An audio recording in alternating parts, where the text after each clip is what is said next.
L'Assemblée nationale. Bonjour Olivier Servat. Bonjour Monsieur Giraud, bonjour auditeurs d'RCI. Alors on vient d'entendre la ministre Annick Girardin nous détailler donc le nouveau dispositif expérimental pour l'arrivée des voyageurs en Outre-mer. Êtes-vous satisfait de ces mesures annoncées?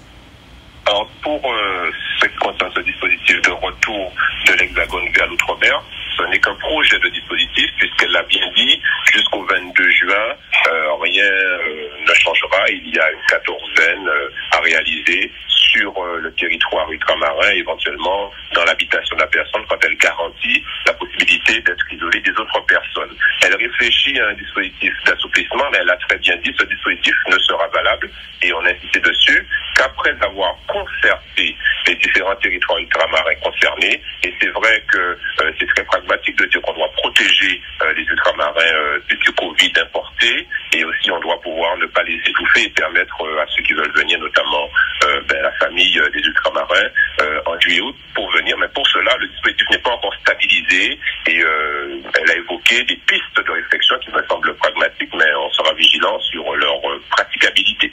Donc cette réflexion donc de ce protocole pour notamment relancer le secteur du tourisme, un secteur qui a été durement touché avec le confinement.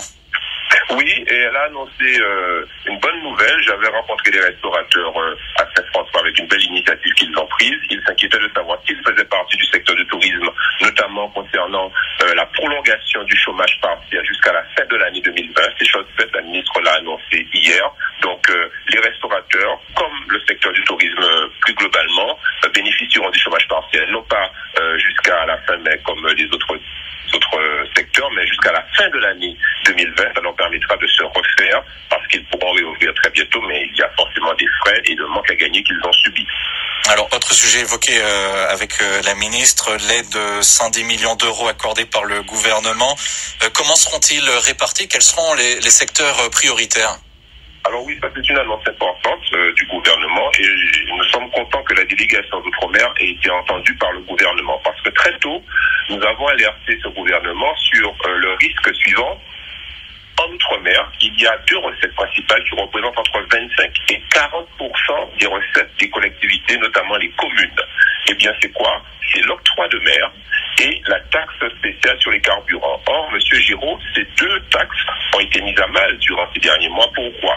L'octroi de mer est assise notamment sur un certain nombre de critères, notamment l'importation, qui a diminué, l'activité, qui a diminué pendant ces 2 mois, et donc les recettes vont diminuer. Et puis, la taxe spéciale sur les carburants est assise sur la consommation de carburant.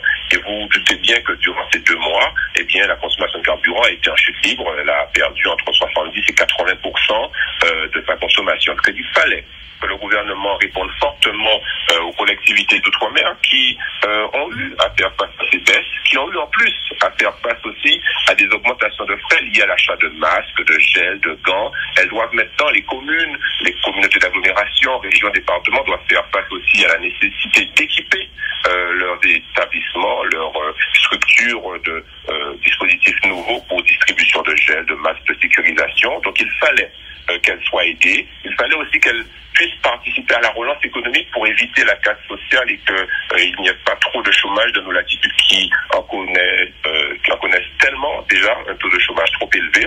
Donc ces 110 millions d'euros, c'est quelque chose d'inédit qui n'était jamais arrivé. Aucun gouvernement n'avait fait ça jusqu'à maintenant. Nous sommes contents de cela.